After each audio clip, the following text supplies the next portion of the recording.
Oof. I hope my audio is coming through. I promised I will start one of these on time at some point. um, what's up, everybody? Welcome to another episode of How to Copy and Steal. This is a part of the series called Designing a Show 101.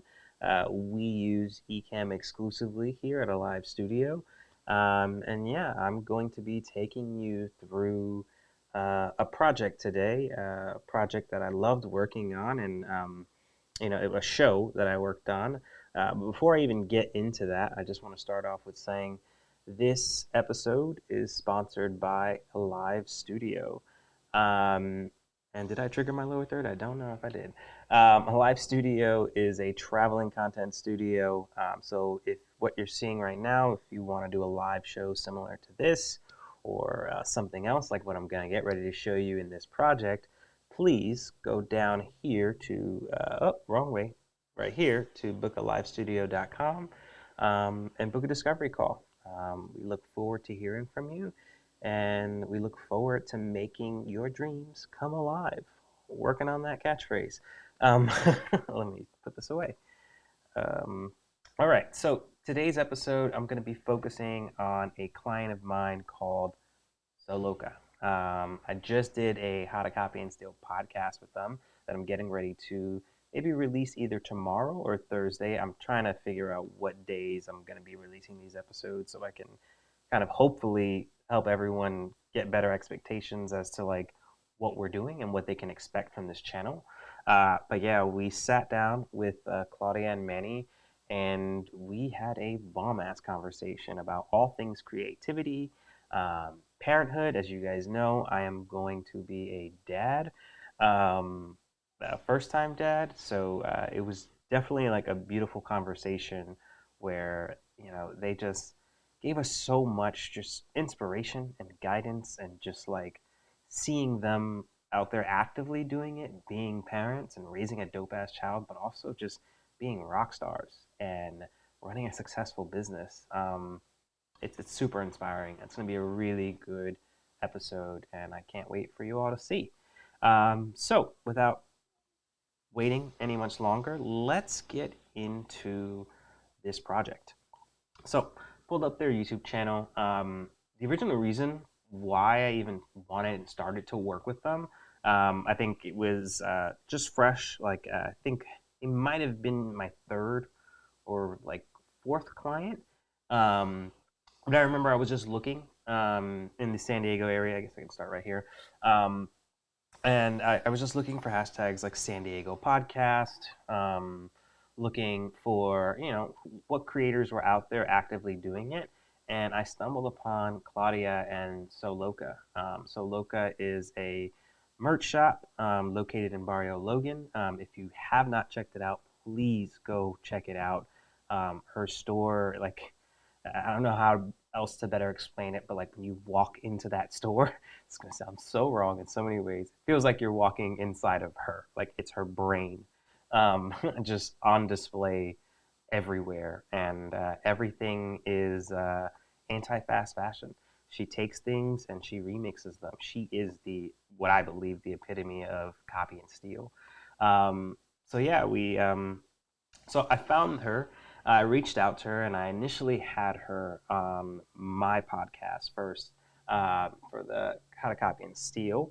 I can show a bit of this one here.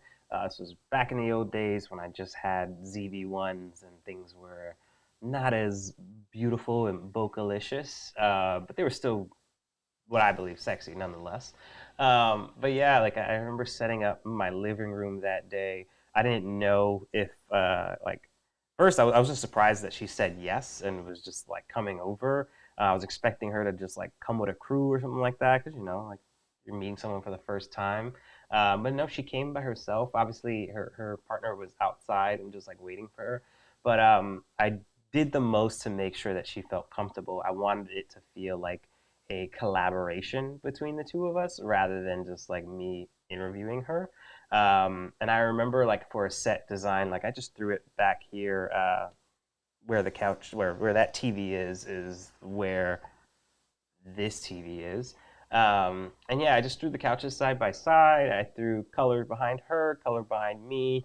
Um, and yeah, we kind of just rolled with it. I really liked this setup. I mean, at the time, like always, hindsight is always 2020. I would do a lot differently.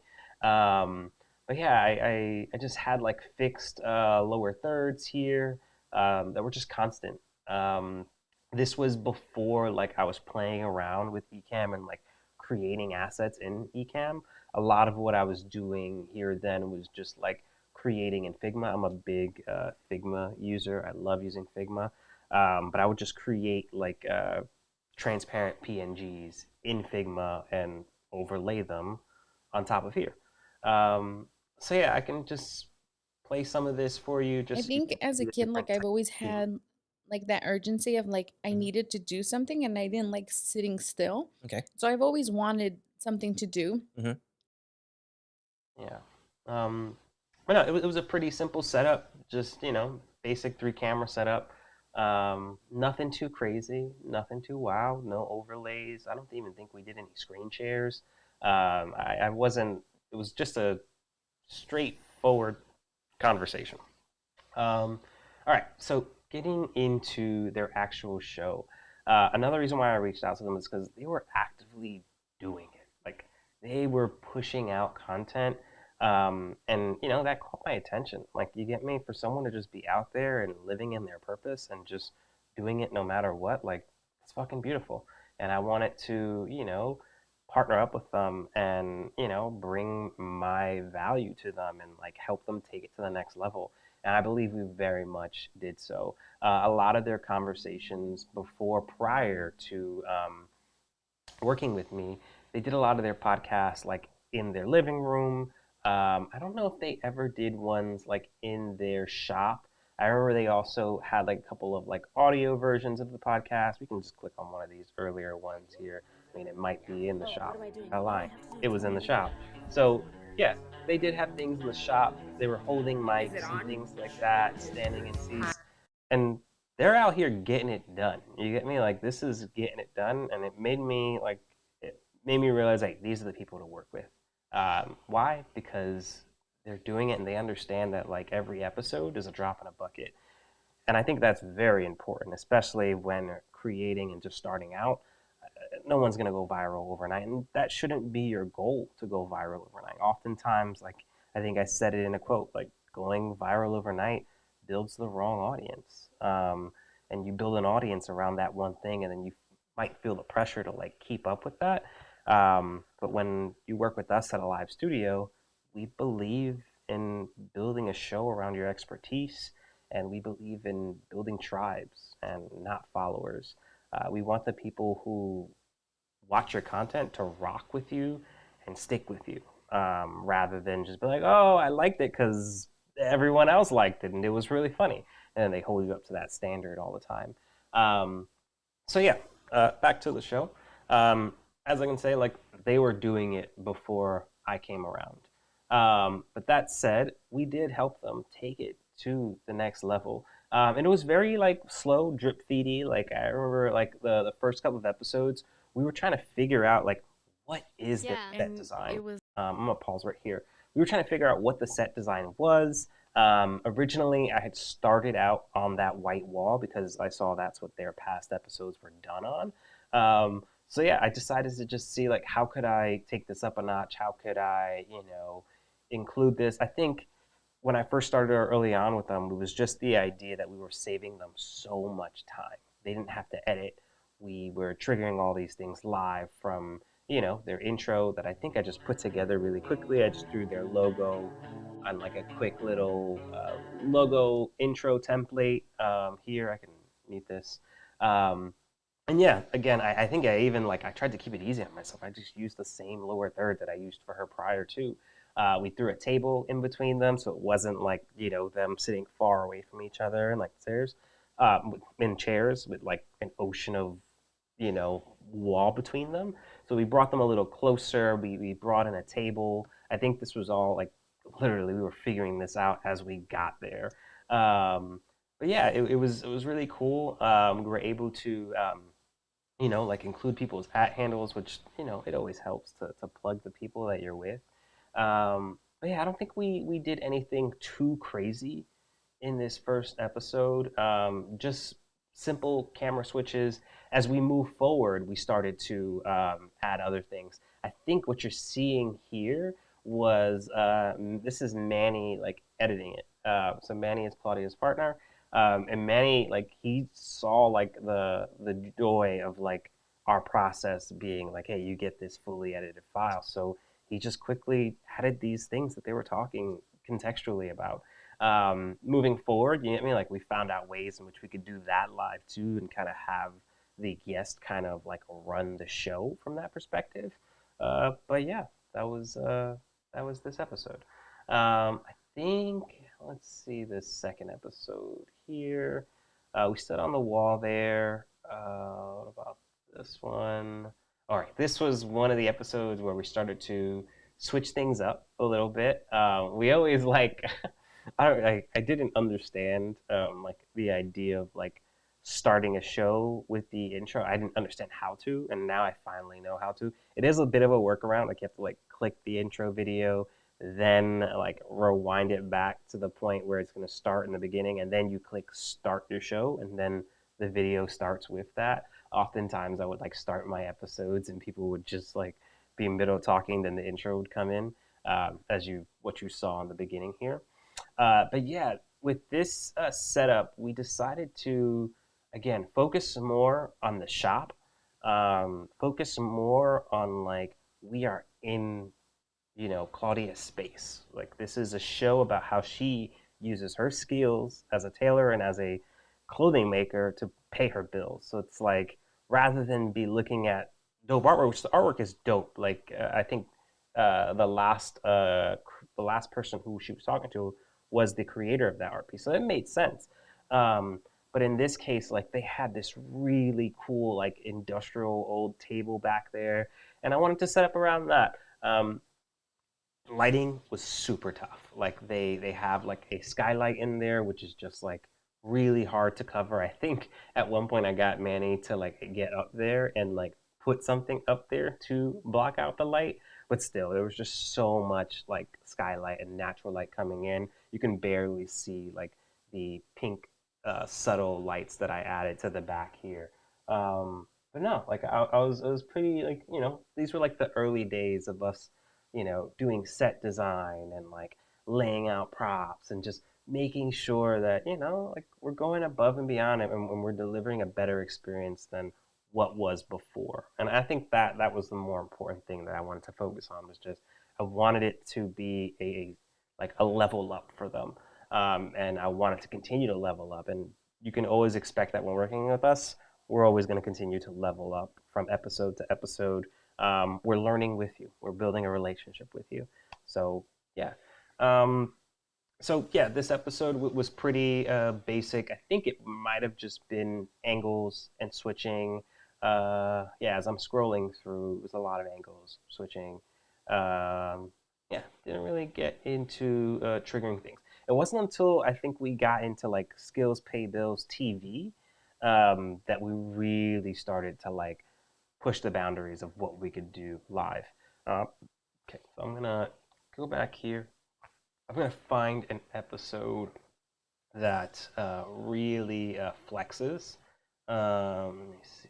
We had this one. That was pretty thing. Okay. Well, maybe it's this Skills Play Bills TV episode one. I think that's it. All right, let's go to it. All right. So this was the first episode of Skills Pay Bills TV, and actually, I just took this video that they made, and I threw like a little alteration on it, and we used that same song that they liked as well. Had that little graphic go away there. Cool. It starts out with their show. In this case, looking back on it, I now know how to like have intros and things like take away and then like having that almost like green screen effect where like the video feed comes through behind the graphic. This is what you were seeing was like one video ending and then switching over to the camera. You can now do really dynamic overlays in Ecamm. Um, so yeah, in this case, we switched up the set.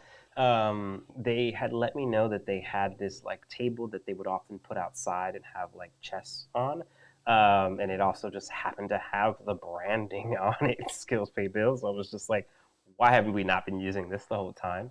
And yeah, we took the liberty to kind of like set up a little like set for them. We took ourselves to like the corner of the shop.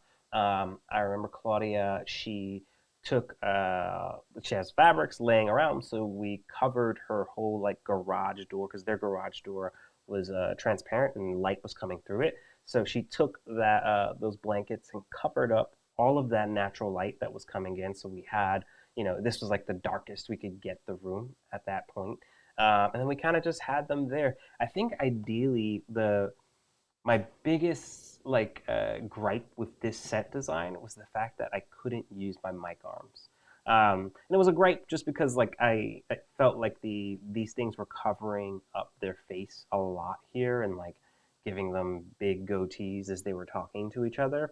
Um, but yeah, like this table did not have a lip here for us to get things over.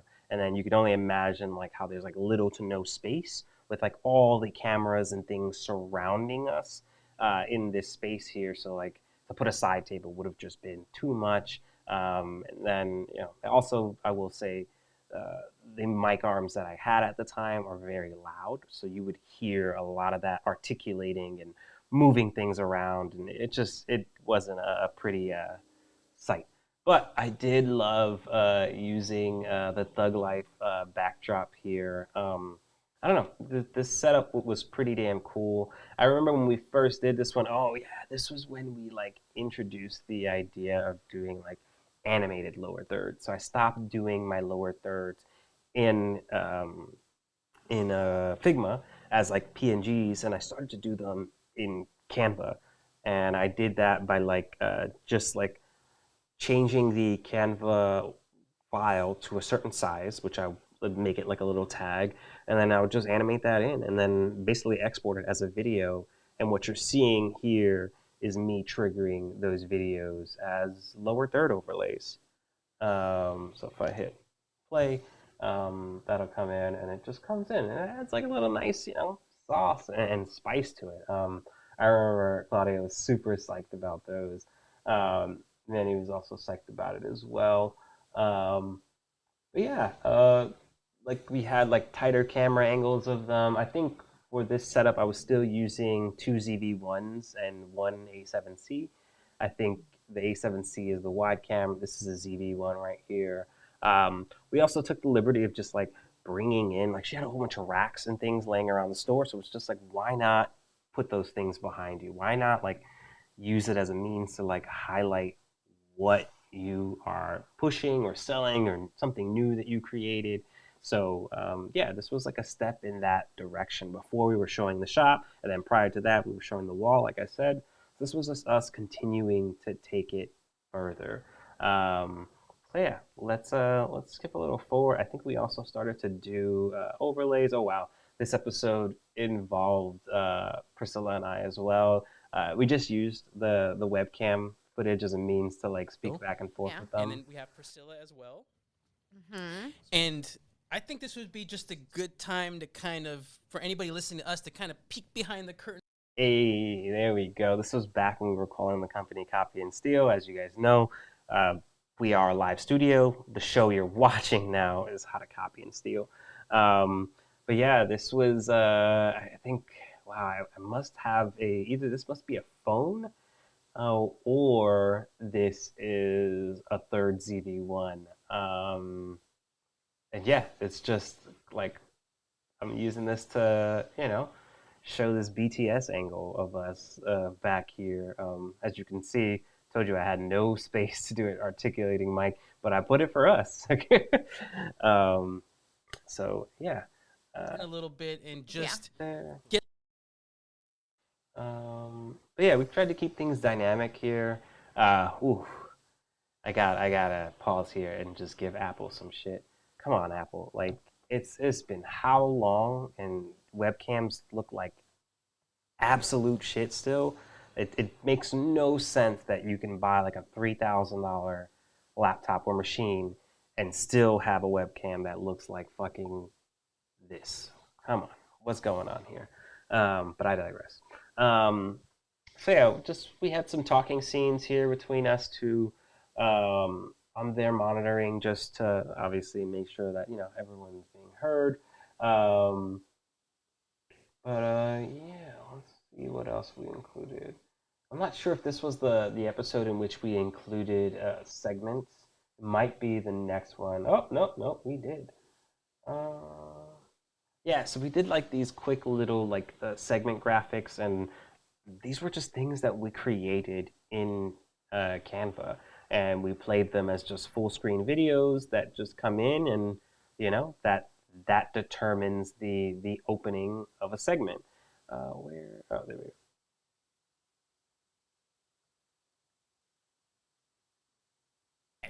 What's next? Well, what's next is one of our next segments that we'll Uh-huh. introduce called Questions from the Gram. Okay. And Questions from the Gram is basically, the day or two before each podcast, we'll put it out there, like ask us any question, and then for Claudia, and you'll answer it live during the podcast. Yeah. So that I loved how interactive they were and how involved they were in the conceptualizing of the show and just the segments for the show. Um, it's very rare that people just come in with ideas and have a vision for something. And I love throwing those things back and forth. I know people hire us for the ideas, but it's just like we can only give so much, especially like if there's something to work off of. In this case, they had so much personality and so much going around for us to work off of, and they were so and they still are very just involved with their community. So yeah, like cool things like questions from the gram. I think obviously like moving forward, like we did like remote interviews and things like that. But yeah, he just asked her some questions. I think looking back on it, like what would I have done was just like get those questions from him beforehand and just like type them up so that they're visually prompted on screen, so that you are constantly aware of like what she's responding to when when she's being interviewed. What else? What else was done on this one? I promise I will be more organized in terms of like what I want my talking points to be. We did this one skit called "Walking the Block." Is this the one? Oh yes. Oh, this was probably one of my favorites. When we first did this, I showed this to everyone, and it was just the idea that because in Ecamm you can have people call in as guests, and like it's something that can work off of your iPhone via the whatever Safari or Chrome that you're using. I think it's preferred to use Safari for this. Um, but yeah, like I was like, we could use this to like almost give you like a live weatherman situation, and we actually did that, and I was so fucking pumped. I remember I created a scene for it. I don't know, I think I might have created the scene for this in either Figma or Canva. But yeah, it was called Walking the Exactly. Block. into the alley, into the block, seeing what's going on, Yeah. on scene. Are you doing that? I think so. I don't. Oh, I mean, okay, go. do I keep my headphones on? No. All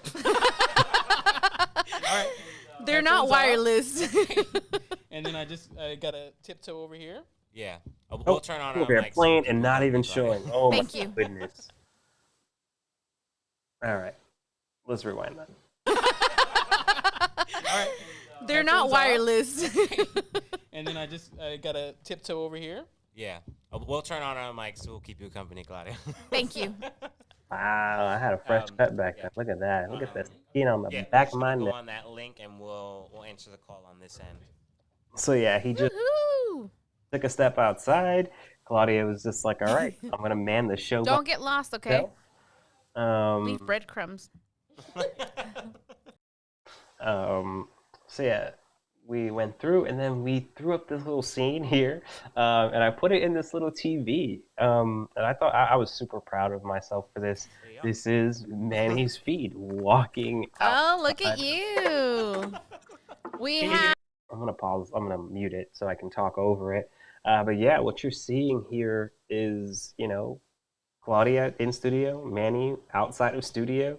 I think it was like a funny thing because he wanted to like show us some artwork, um, and then he winded up not having his garage key, so he had to like run back to the car.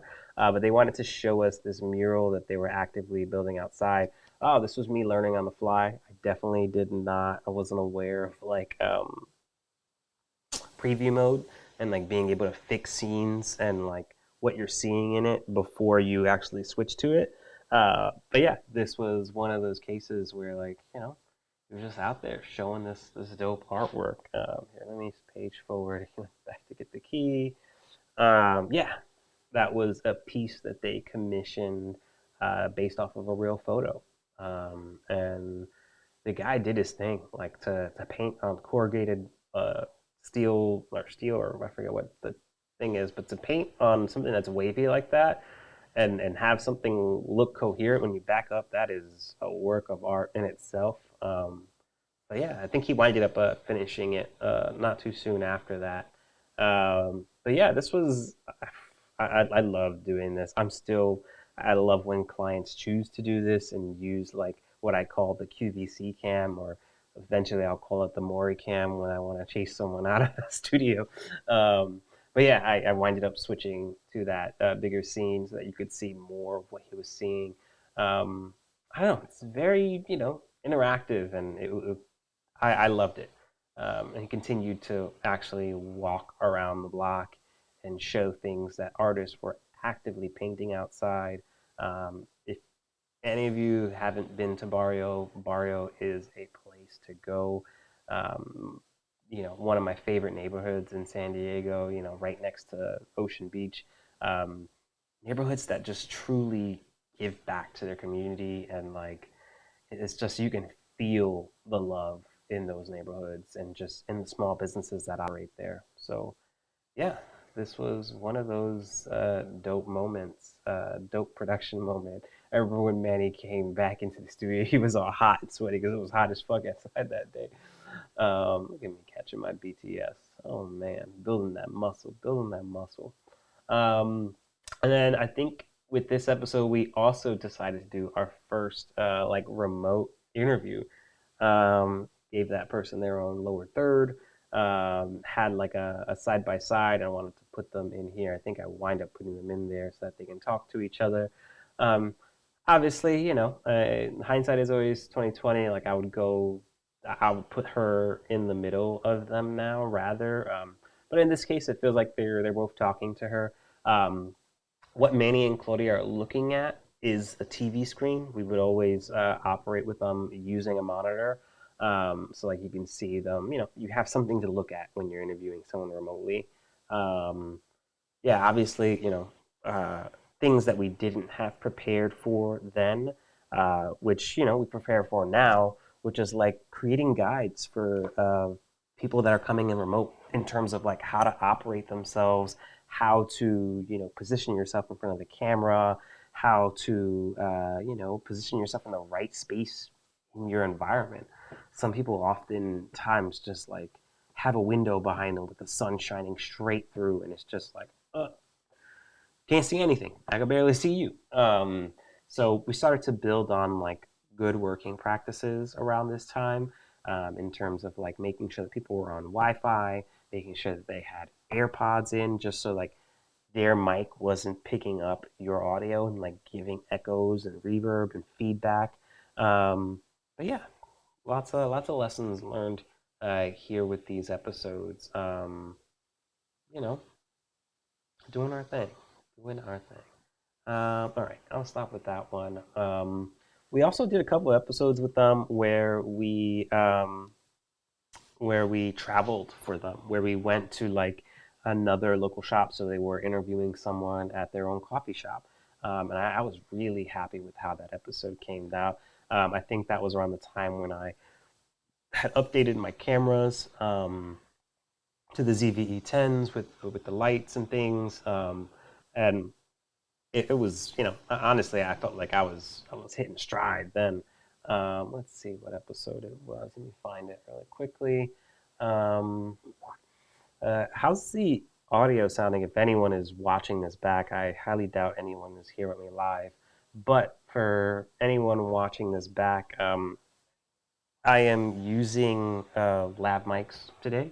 So yeah, I'm trying to reduce my setup and trying to keep the things for work and just have a setup here easy, good to go all the time. So yeah, interested to see how that sounds, or how it sounds compared to the past episodes. All right, so let's get into one of these episodes where I finally started to switch things up. Let's see. This is the one we are looking for right here with Andrew Benavides. All right. Um, so yeah, at this point, I was on flow, triggering an intro and starting the show with the intro. Um, I'm not a big fan of doing timers to start shows. I think as I start to get an audience, like it makes sense. I think Priscilla had called saw someone's like live the other day, and like there were so many people just talking, and like the live episode wasn't until like 5 hours in the day, and she was just like, "Is this what like digital tailgating is?" So it's just like I can see it when you have an audience, like having a countdown timer and just using it as a means, like, "Hey, I'm not even set up on time. Like, I'm just going to start set up while the camera's going on and things like that." But I think if you have a show, if you have a program, and like you understand what you're doing, like it's best to start out with the intro, just because that loading time is going to stay there on that YouTube video. And then if you try to remove it, it winds up like, for some reason, YouTube doesn't have this feature yet where you can't edit out those things from a live video. If you try to do that, it winds up re-uploading it as a new video, and you lose all that engagement. Come on, YouTube, get your shit together. Like, it's been how long? Um, so yeah, that's those are some of my reasons for not having countdowns. You can do with them, you can do without them. Doesn't matter. So yeah, back to the show. Like I said, this was an episode at a local coffee shop, Cafeína Cafe. Wow, look at that. Oh, that's prime right there. We were doing our thing. So yeah, it was a 3 camera shoot, or maybe this is a 4 camera shoot. Each person had their own individual camera, and then we had the wide, just capturing them all. I remember it was hot as fuck in that coffee shop. We had to like close all the windows so that no one could like hear us outside. There were like whole families walking outside and peeking in. They're doing a show, which made me feel low key happy because yeah, I am doing a show. But yeah, I was really happy with this episode. That's Abdiel. He just became a dad too. We shared some wisdom. Shout out to Abdiel and Brown is Gold. His brand is dope. That is Andrew. But yeah, at this time, like I tried to create systems for lower thirds. Like if someone didn't have a photo for me, I would just slot in their logo there and just make them feel like they're there. You get me? They're being represented. It's not just text. Like the text is the logo. It's like trying to connect the dots. And when people see that, like, oh, I saw you on Soloka's Skill Pay Bills show. You know what I mean? So yeah, just the little things. But yeah, this was just basically a switching episode. I don't think we triggered any graphics or any segments for this. It was just a simple conversation. I was happy I was able to use my mic arms, as you can tell, because like nothing's in the way of itself. I think this was around the time where I like was learning a lot of like pre-check, just like pre-check things, like in terms of like making sure all my cameras are on the same settings. I think I had to like play with the camera settings for one of them. I think this camera specifically, I had to like play with the settings because I realized it wasn't synced up with the other ones. But yeah, just every episode we just continue to fucking get better and implement new systems and processes to kind of ensure that quality throughout. So yeah. Let's go back here. Ba, ba, ba, ba. We got one person seeing. Hello, that one person. Um, what else? Is that? Oh wow, it's you. Priscilla's off screen, being my only fan. Hey. um, so I want to highlight one last thing that I did with them, and that was their most recent event called Community Over Competition.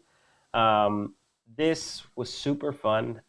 It was our first time doing a show with just like a live audience there. It was the first time like doing a show while an event was going on, and boy was I nervous. Like I didn't know how the audio was going to come out. We were positioned in store. We had a DJ in front of us and a DJ behind us, both bumping out jams. Um, and then there were people like actively walking through the shoot because that was the point of the event. Like the event was to showcase all of these local artists in Barrio, and they fucking killed it. It was such a great event, and it was so dope just seeing the whole community there and everyone doing their thing. All the painters just like flexing and showing their different styles and showing why they love what they do. It was truly beautiful. And Manny and Claudia like killed it. They ended it off with a live performance by fuck. Why am I forgetting their name? Is it Los Panchos? Last Ponchos? Invisible Ponchos. There you go. Now I remember it because it stands for being yourself, like being yourself in your own skin, and like yeah. I remember I got the pamphlet that day. But yeah, this episode was pretty damn dope. This was one of the cases where I did do the countdown and like the whole timer thing. So yeah, let's get into it. Alrighty. So yeah, just kept things simple. This was when I found out that Ecamm had this whole like blur feature, which is cool. I mean, not everybody wants their shit to be on the grill and just like have everyone in their face and things like that. You can see some people here are interacting with it because we do have the TV right next to it. So as people walking by, I was like, oh, wait, that's myself. That's me. Yeah, you can see people there just browsing and looking at the artwork there and just enjoying the event. For this setup, we decided to do things a little differently. We gave Manny and Claudia the table mics because, again, that table doesn't hold on to the mics. But for the guests, we decided to give them hand mics because you can't fuck up with a hand mic. And we knew that Manny and Claudia were used to speaking into these mics. Whereas guest, it's like, hey, if you pick up a hand mic, you got to put it near your mouth, or hopefully, you need to put it near your mouth. Not everyone's perfect at like handling themselves with a mic. But yeah, this was also a situation where we had to pivot because like I remember the time went down and we actually still weren't ready. So I had to pivot and put together a very last minute screen. And it wasn't a last minute, honestly. It was just like a quick little like text ad. Can you hear this stuff in the background? I have some of the audio on in the background as well. But yeah, let's click forward. Oh yeah, there you go. I started to have the thing. So you could hear like the DJ stuff playing in the background. I'll go back to muting this.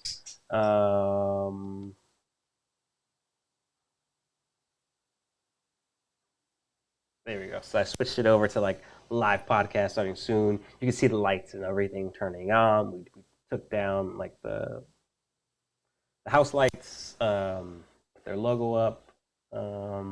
We were just getting the guests ready and lined up. The whole idea was like they were going to be, and not they were, they interviewed all the artists who had their work showcased around, and all the artists who were actively painting portraits and murals outside.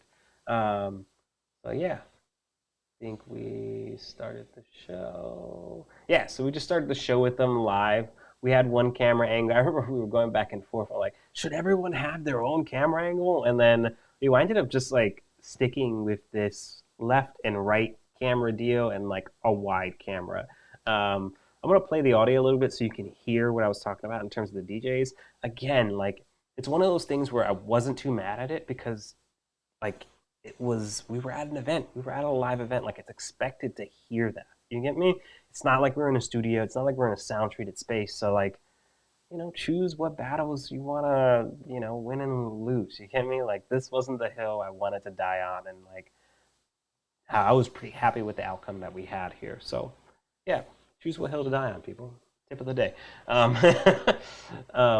Working very hard to get here. So this morning, we started off with like a hug, and we were like, all right, let's just make this happen. Yeah. And I feel like, you took care of the stuff outside. I took care of the stuff inside. But I think I want to stop here. I also chose to like continue using podcast mics in this situation because the podcast mics and the roadcasts themselves, they have audio processing being done on them. These are like what you call dynamic microphones, which are being pointed right at their mouths, and it's picking up directly and exactly what they're saying, rather than what I'm kind of using right now, which is meant to like capture all of this around here. Like if my dog barks right now, you'll probably hear it. Whereas if I was using the podcast mic, you still might hear it, but it's just not as pronounced. So yeah, as you can see here, like you're not fighting to hear them. You're aware that they're at an event, but you can hear them. Like you can discern everything they're saying. So yeah. And, it's fucking magical. It's fucking amazing. It's fucking magical. It's There's a worth lot all, of like, people in here. The stress and hard work, right? If it's for these kind of moments, right, where you. It was magical. Okay, so let's skip forward. I think we just had like this was the wide angle here.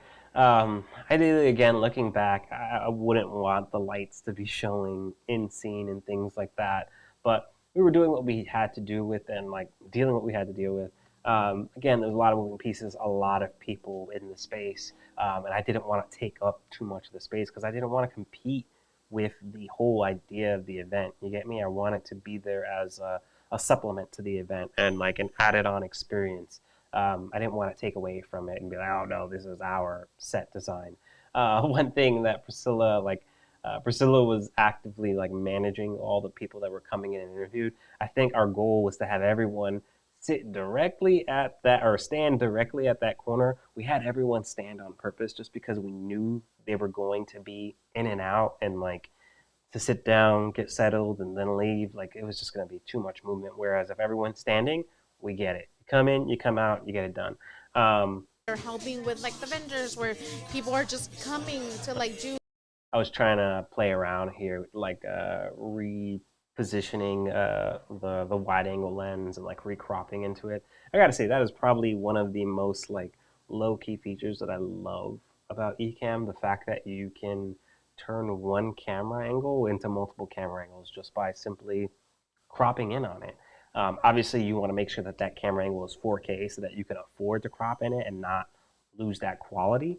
I mean, I do like to stream everything at 1080 just because it makes it easier, less of bandwidth and stuff. But if you're sending out a 4K signal through a 1080p feed, that means when you crop in to that 4K signal, that crispness stays there. So yeah, just quick game piece right there for people who are using Ecamm. If you're going to be cropping on an angle, try to use 4K on that one angle, and then everything else can be 1080 if you're not cropping in on it. But still, stream at 1080. It's just easier files to work with. Most people are looking at things on their phones anyway, and most phones don't even show 4K. So another piece of game right there. All right, back to the show. Little simple things. That's where we know that we have a strong team, right? All right, let me use that. I was playing around with angles and stuff. At this point, like, I'm not ashamed of like doing those things live. I mean, it just shows people that we're building this live. So yeah, they had their first guest come in, handed them the mic. I believe we did lower thirds for the guest as well. Yeah, we did. I got to. Yeah. I'll show you. I'll let you hear what the. Who we want to work with and collaborate with. It often happens to be like similar fruit. Yeah. You know? Yeah. Yeah. I'm a tangerine. I thought it was cutie. prune. I I'm thought a it was a cutie. prune. Mango. Fig. Oh. I'm a fig. Well, with my piece, it's just also like celebrating 10 years as well as you are. So that piece itself, it's my classic Mr. Gato. That See, and everyone knows what to do with a mic. You got to put it to your mouth. I'm so happy we chose to do that with this scene. Because, oh man, would it have been a shit show if that mic was on the table and someone was just talking directly opposite of it? It would have been so bad. But we didn't do that. So yeah, like I don't think there's much else to show about um, this particular show. I mean, I think at some point we did trigger some comments and things. All right, one gripe with Ecamm, and maybe there's a way to fix this, and I'm just being dumb, but it really sucks that you can't design what comments look like in the settings. Like, uh, what's going on there? Like, why do I have to have a comment in order to display the comment and then redesign what it looks like? There should be an option in the settings for me to just alter what a comment looks like before a comment even shows. I digress. Anyways, so yeah, back to this. This was using a style from a different client who went live, and I think, if I'm not mistaken, I think I fixed it moving forward. Let's see what happened. They had artists coming in left and right. Oh, she was super dope. Her energy was amazing. Let's see.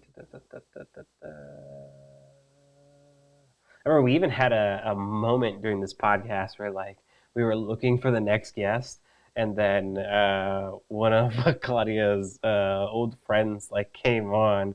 It was super hilarious. It just led for some real fun moments. You get me? Like, yeah, we got guests, yeah, we got things, but you gotta be, you can't be afraid to let things, just flow. And if someone's in the back, talking shit, fucking put them in front of the camera and see if they still talk shit. And in this case, my guy was hilarious. I think he had a couple of funny jokes. But yeah, um, let's keep going back. Oh man, this was one of the cases where um, so I didn't set the guest's like camera space. Um, like I set it up in what I thought was like a general position, but then this dude came into frame, tall as fuck, and I remember I had to get up out of my seat from from recording just to manually fix his camera. But yeah, just always understand, always like give space for people to breathe and be in the shot. Again, I'm a big, like, I love like framing things and using the background and like creating distance and like just creating that natural bokeh like blur effect. And usually, the more you haven't seen, the less you have to play with that.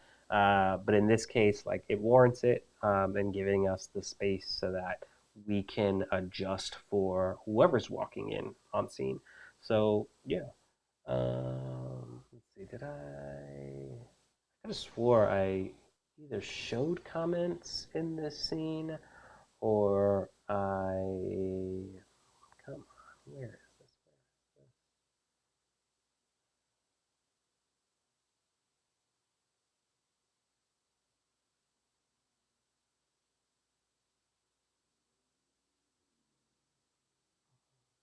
I think I had a scene where like I showed all of the comments. Um, and I still want Ecamm to build in a feature like this, but I think my workaround was to use Ecamm's like a screen sharing mode, which is what I'm using right now to share my screen. And I used it to focus in on specifically the comments tab on Ecamm. Wow. Oh, did I not? Oh, wait. There we go. I found it. Oh, and it just so happens to be right next to the restyle that I did for it. So I kept on the same font, but at least I changed the background color to match everything else that was happening there. Yeah, so yes, this was a moment here where like I literally am just screen sharing from Ecamm, showing the comments window, and like you can resize and reshape the comments window.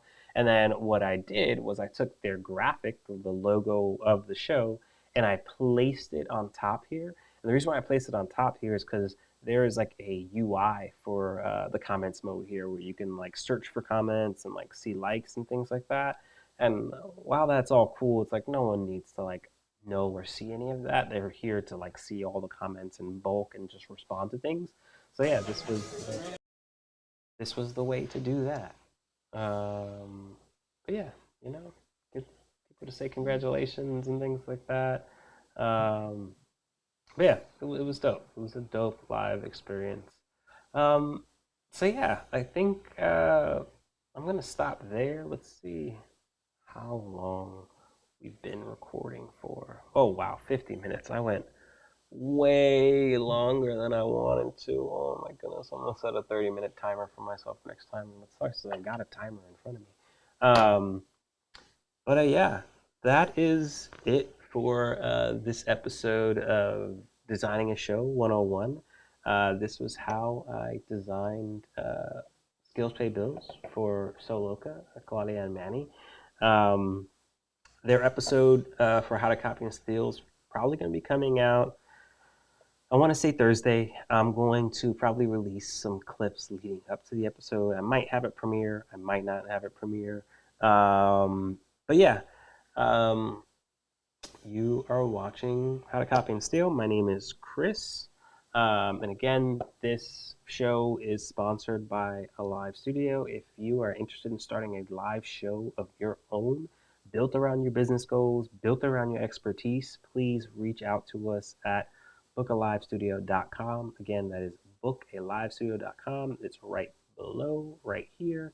And schedule a discovery call. We look forward to hearing from you and seeing how we can make your dreams come alive. And with that said, peace, everybody. Have a good day.